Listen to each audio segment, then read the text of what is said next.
কোম্পানির গেটটা খোলা হয় নাই। আজকে যদি কোম্পানির গেটটা খোলা হইতো তাহলে একটা লোক পদদলিত হইতো না, একটা লোক আহত হইতো না।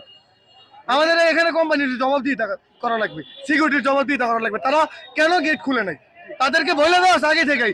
অগ্নিকাণ্ড হইলে বা ভূমিকম্প হইলে সাথে সাথে কোম্পানির গেট খুলে দিবে, তাদেরকে বলে দেওয়া আছে। এখানে তারা কোনো সেবা পাইতেছে না, এখানে কোনো সেবা পাইতেছে না।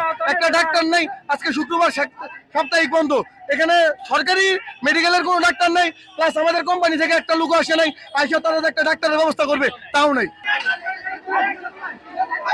ভূমিকম্পের দুর্ঘটনায় একের পর এক রোগী কিন্তু শ্রীপুর হাসপাতালে আসছে। এবার এখান থেকে কিন্তু রোগীরা বিভিন্ন হাসপাতালে কিন্তু রেফার করছে।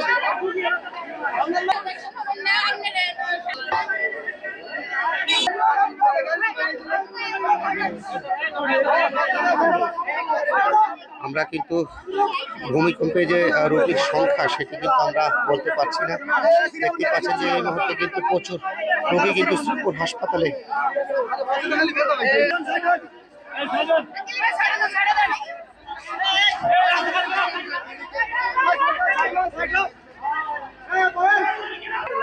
শ্রীপুরের কারখানায় ভূমিকম্পের দুর্ঘটনায় কিন্তু কারখানার শ্রমিকরা প্রায় শত শত শ্রমিক এই শ্রীপুর হাসপাতালে চিকিৎসা নিতে আসছেন। আবার এখান থেকে কিন্তু দেখা যাচ্ছে অনেক রোগীকে কিন্তু বড় বড় বিভিন্ন হাসপাতালে কিন্তু রেফার করা হচ্ছে।